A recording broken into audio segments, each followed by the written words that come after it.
राजकीय महाविद्यालय जोधपुर के बीए द्वितीय वर्ष के हिंदी साहित्य के विद्यार्थियों का आज की कक्षा में स्वागत है।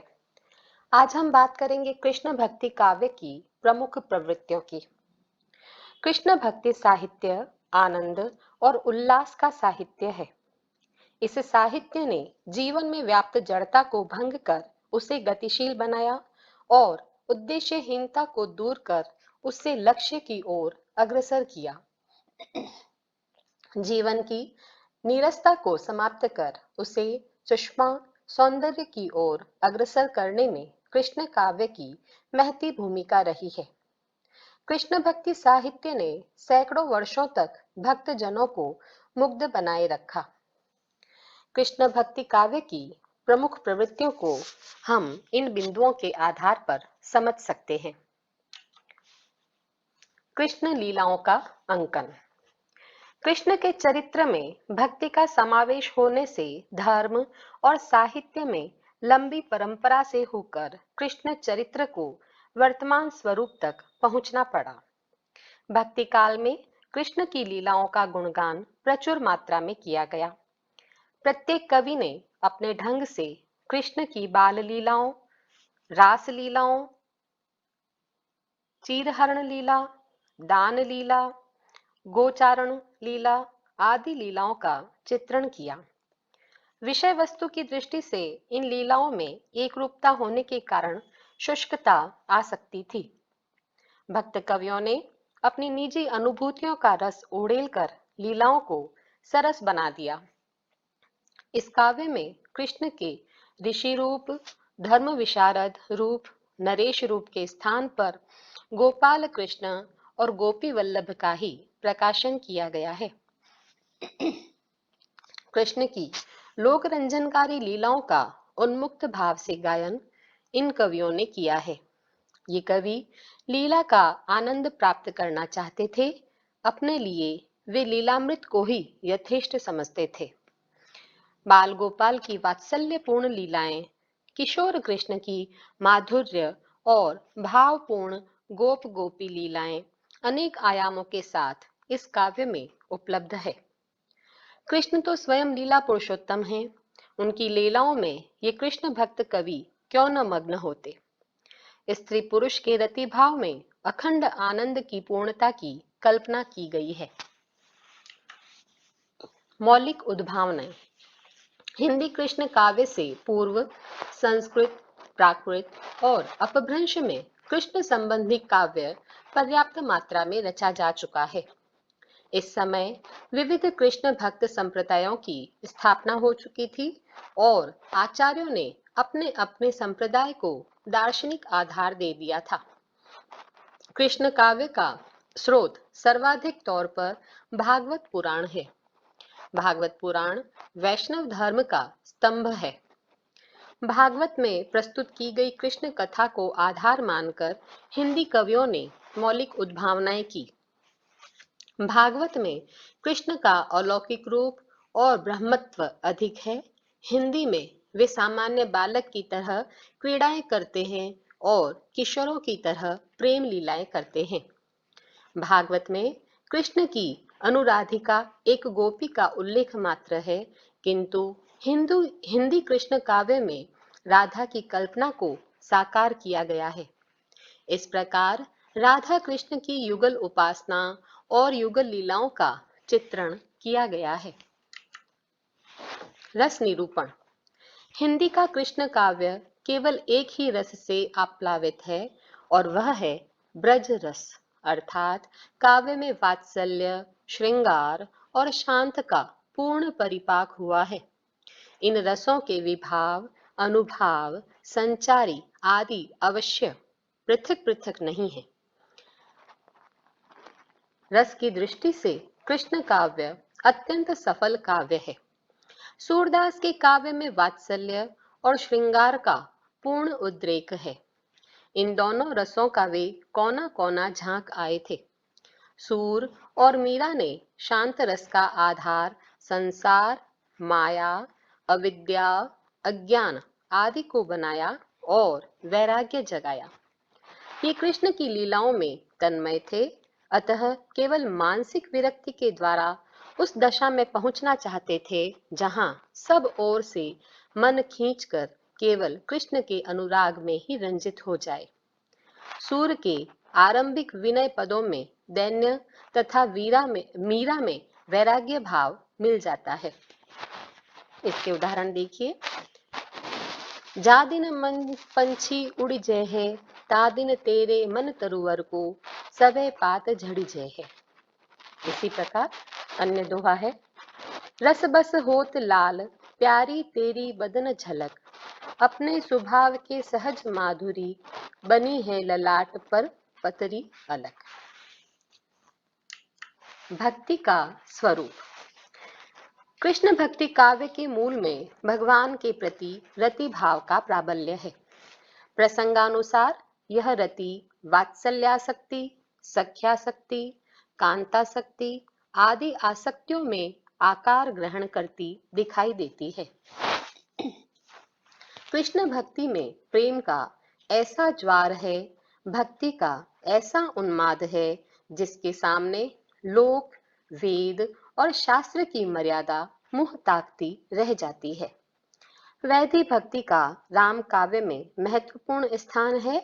कृष्ण काव्य में तो रागानुराग भक्ति का ही पुरजोर प्रवाह है। वैदिक भक्ति से लोक रक्षा और लोक संग्रह की अपेक्षा की जाती है, किंतु रागानुराग भक्ति स्वयं साधन और स्वयं ही साध्य है। इसे पाने के बाद कुछ पाने की कामना भक्त के हृदय में शेष नहीं रह जाती। चैतन्य संप्रदाय को परकिया रतिभाव में कृष्ण का अनुराग अधिक प्राप्त होता है। वल्लभ संप्रदाय में भी परकिया भाव के यत्किंचित दर्शन होते हैं, किंतु उनकी निष्ठा अनन्य भक्ति में ही है। परकीय भाव को ग्रहण करने के कारण कृष्ण काव्य में अश्लीलता और अनैतिकता तथा लोक मर्यादा के उल्लंघन भी दिखाई देते हैं। परकीय भाव की मधुर भक्ति को कवियों ने गहरे अनुराग की वस्तु समझा है। कहीं कहीं दास्य भक्ति, सख्य भक्ति भी मिलती है। सूर तथा वल्लभ संप्रदाय के भक्त कवियों ने सख्य भाव की भक्ति में पर्याप्त रुचि ली है, किंतु कृष्ण काव्य में प्रधान भक्ति रागानुराग प्रेमा भक्ति ही है। पात्र और चरित्र चित्रण। राम काव्य में नाना प्रकार के पात्र और विविधता पूर्ण चरित्र है, क्योंकि राम कथा का विस्तार जीवन के अनेक कोणों तक है। अतः उसमें स्वतः ही बहुत से पात्र कथा के भागीदार बन जाते हैं। कृष्ण की कथा यों तो विस्तृत है, किंतु इन कृष्ण भक्त कवियों ने उसके एक अंश को ही अपने काव्य का आधार बनाया है, इसलिए उसमें पात्र भी कम है तथा उनके चरित्र में विविधता और व्यापकता भी नहीं है। इन कृष्ण भक्त कवियों ने कृष्ण जीवन के कोमल प्रसंगों को ही अपने काव्य के लिए चुना है। इस काव्य के नायक स्वयं कृष्ण हैं, जिनके चरित्र में मानव और अति मानव के विरोधी तत्व समन्वित हैं। इस काव्य के नायक कृष्ण नीति कुशल नरेश और योद्धा नहीं हैं। वे महाभारत के सर्वे सर्वा और गीता के उपदेष्टा भी नहीं हैं, अपितु गाय चराने वाले गोपाल और गोपियों के साथ रास रचाने वाले और केली करने वाले कृष्ण हैं। कृष्णावतार का उद्देश्य ही लीला करना है। राधा कृष्ण की रस रूपिणी आह्लादिनी शक्ति है। वह कृष्ण से अभिन्न है। उसमें कृष्ण का प्रेम धीरे धीरे विकसित होता है और साहचर्य के कारण प्रगाढ़ होता जाता है। अन्य पात्रों में कृष्ण के सखा और गोपियां हैं, जो एक ही प्रकार के चरित्र को अभिव्यक्त करते हैं। गोपियां तर्कशील हैं और वाग विदिग्ध भी। कृष्ण काव्य के पात्रों में प्रतीकात्मकता की विशेषता है। स्वयं राधा माधुर्य भाव की उच्चतम प्रतीक है। गोपियां जहां एक ओर आत्मा की वृत्तियों की प्रतीक हैं, तो वेद की ऋचाओं की भी प्रतीक हैं। श्री कृष्ण पर ब्रह्म है और गोपियां जीवात्माएं। अगला बिंदु है प्रेम निरूपण। कृष्ण भक्ति साहित्य में प्रेम का चरित्र इतने ऊंचे धरातल पर किया गया है कि उसे श्रृंगार रस से अलग करके मधुर रस की कोटि में रखा गया है। रूप गोस्वामी के सांप्रदायिक ग्रंथ उज्ज्वल नीलमणि में उज्ज्वल रस के आलंबन नायक नायिका ही हैं। यों तो उसमें श्रृंगार रस ही है, किंतु प्रेम के धरातल की उच्चता के कारण श्रृंगार को उज्ज्वल नाम दिया गया है। राधा और कृष्ण के उन्मुक्त प्रेम व्यापारों को स्थापित करने के लिए उसे मधुर रस से अभिहित किया गया है। बाद में विपरीत रति जैसे भौंडे और विभत्स प्रसंगों का भी इसी मधुर रस में नियोजन किया जाने लगा। प्रकृति चित्रण। कृष्ण भक्ति काव्य कोमल भावों का काव्य है। इसमें बाह्य प्रकृति का निरूपण भावानुकूल परिस्थितियों में हुआ है। उद्दीपनगत तथा अलंकारों के रूप में ही प्रकृति को चित्रित करने में अधिक रुचि दिखाई गई है। प्रकृति का मुक्त चित्रण बहुत कम देखने में आता है, फिर भी प्रकृति के व्यापक परिवेश पर इन कवियों की नजर थी। विराट प्रकृति के सूक्ष्मतम अंग पर भी वे कवि ध्यान देते थे और इसे अभिव्यक्त करते थे। डॉक्टर ब्रजेश्वर वर्मा के शब्दों में दृश्यमान जगत का कोई भी सौंदर्य उनकी आंखों से छूट नहीं सका। पृथ्वी, अंतरिक्ष, आकाश, जलाशय, वन प्रांत, यमुना कूल और कुंज भवन की संपूर्ण शोभा इन कवियों ने प्रत्यक्ष या परोक्ष रूप में निशेष कर दी। इन कवियों ने मानव प्रकृति चित्रण में भी अपनी सूक्ष्म पर्यवेक्षण शक्ति का परिचय दिया है। रीति शास्त्र का समन्वय। कृष्ण भक्ति काव्य में श्रृंगार के विविध पक्षों का निरूपण तो हुआ ही है, साथ ही नीति शास्त्र के अनेक तत्वों का भी अत्यंत कुशलता से इसमें सामंजस्य बिठाया गया है। सूरदास जैसे सहज सरल हृदय वाले भक्त में भी शास्त्रीय पक्ष का परिचय देने की ललक थी, जिसका निर्वाह उन्होंने साहित्य लहरी में किया। नंददास ने और भी आगे बढ़कर रीति तत्वों का निरूपण अपने काव्य में किया। नायिका भेद, अलंकार विचार आदि रीति तत्व सूरदास के अलावा अन्य कृष्ण भक्त कवियों में भी मिलते हैं। विठल नाथ जी ने स्वयं श्रृंगार रस के रीति तत्व युक्त ग्रंथ रचे थे। चैतन्य संप्रदाय में उज्ज्वल नीलमणि में तो नायिका भेद का सहज विकास और निरूपण है। नंददास की रस मंजरी में नायिका भेद, हाव भाव, हेला आदि का विवेचन है। रूप मंजरी में परोक्ष रूप से वयसंधि और प्रथम समागम का प्रतिपादन किया गया है। अष्टछाप तथा निम्बार्क, राधा वल्लभ सखी संप्रदायों में अनेक कृष्ण कवियों ने नायिका भेद के उदाहरण अपनी मधुर भक्ति के माध्यम से प्रस्तुत किए हैं। समाज के प्रति उदासीनता। कृष्ण भक्ति काव्य में कृष्ण की लीलाओं का चित्रण किया गया है। इन लीलाओं का कवियों ने और भक्तों ने तन्मय होकर वर्णन किया है। यह लीला तन्मयता ही कृष्ण भक्तों का लक्ष्य था। इस काव्य का लोक मंगल या लोक रक्षा से कोई प्रयोजन नहीं था। भक्त अपने आप को कृष्ण के रूप में रंगता है ताकि सायुज्य मुक्ति का परम आनंद प्राप्त कर सके। फिर भी समाज, धर्म और संस्कृति तथा समसामयिक जीवन के कुछ यथार्थ चित्र इस काव्य में भी उपलब्ध हो जाते हैं। काव्य रूप। कृष्ण भक्ति काव्य गेय मुक्तक शैली में है। इन कवियों ने कृष्ण के संपूर्ण जीवन को कथ्य नहीं बनाया, इसीलिए कृष्ण जीवन के ने फुटकर प्रसंगों पर मुक्तक काव्य के माध्यम से इन कवियों ने अपनी भावनाओं का प्रकाशन किया। कृष्ण काव्य अधिकतर पदों में रचा गया है। प्रत्येक पद में कृष्ण लीला का कोई ना कोई चित्र चित्रित किया गया है। इस प्रकार इसमें संपूर्ण प्रबंध तो नहीं है, पर कथा पदों में भी प्रबंध के समान आनंद का संयोजन किया गया है। केवल ब्रजविलास दास ने संपूर्ण काव्य कथा प्रस्तुत करने का प्रयास किया गया है। नंददास की रास पंचाध्यायी भंवर गीत रुक्मणी मंगल में प्रबंध शैली के लघु रूप में दर्शन होते हैं। संपूर्ण कृष्ण काव्य में पदों में विभाजित कथा सूत्रों को जोड़ने पर एक प्रबंध का कथानक बन जाता है। 84 वैष्णवों की वार्ता और 252 वैष्णवों की वार्ता में ब्रज भाषा गद्य के भी उदाहरण मिल जाते हैं। अब बात करते हैं भाषा शैली की।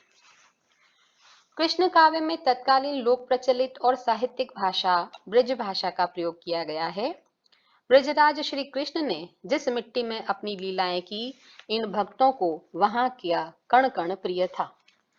कृष्ण भक्ति साहित्य में विवृत होने के कारण ब्रज भाषा समस्त उत्तर भारत की साहित्यिक भाषा का गौरव प्राप्त कर सकी। बंगला भाषा भी उनके प्रभाव से मुक्त न रह सकी। समस्त रीतिकाल और भारतेंदु युग में ब्रज भाषा का वर्चस्व बना रहा। इन कवियों ने प्रचलित ब्रज भाषा में भक्ति काव्य का प्रणयन किया। उनकी यह ब्रज भाषा लोक भाषा की गिनती में ही आती है, जिसमें व्यवस्था, स्थिरता, व्याकरण सम्मतता नहीं है। इस काव्य में भाषा को खूब तोड़ा मरोड़ा गया है। यों इस काव्य के प्रणेताओं में नंददास, हित हरिवंश, व्यासदेव, ध्रुवदास, रसखान आदि ऐसे कवि हुए हैं जिन्होंने ब्रज भाषा के साहित्यिक परिष्कृत रूप का व्यवहार किया है।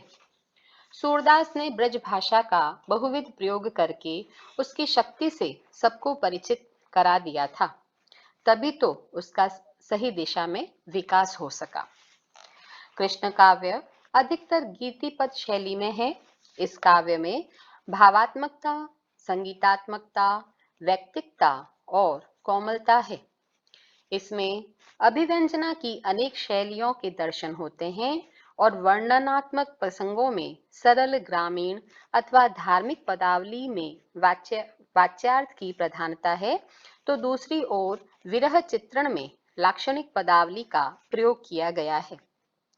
कहीं कहीं पर अत्यंत सरल और ठेठ शब्दों में व्यंजना शक्ति का अनंत सामर्थ्य प्रकट किया गया है। शब्द शक्ति, अलंकार, काव्य गुण आदि की दृष्टि से कृष्ण काव्य संपन्न है। छंदों की दृष्टि से अधिकतर गीति पदों का प्रयोग ही कृष्ण भक्ति काव्य में किया गया है। कथा प्रसंगों में चौपाई, चौबोला, सारसरसी आदि छंद भी मिलते हैं। नंददास की रूप मंजरी में दोहा, चौपाई शैली का प्रयोग किया गया है। कवित्त, सवैया, छप्पय, कुंडलियां, गीतिका, हरिगीतिका आदि छंद भी इस काव्य में प्राप्त हो जाते हैं। रसखान ने सवैया छंद का सरस और प्रवाहपूर्ण ढंग से ऐसा प्रयोग किया है कि इस छंद का नाम कई लोग रसखान रखने लगे थे। अंततः हम यह कह सकते हैं कि कृष्ण भक्ति काव्य आनंद और उल्लास का काव्य है। इसमें सर्वत्र ब्रज रस व्याप्त है। यह कलात्मक और भावात्मक दोनों दृष्टियों से उच्चतम मानदंडों को स्पर्श करता है। धन्यवाद।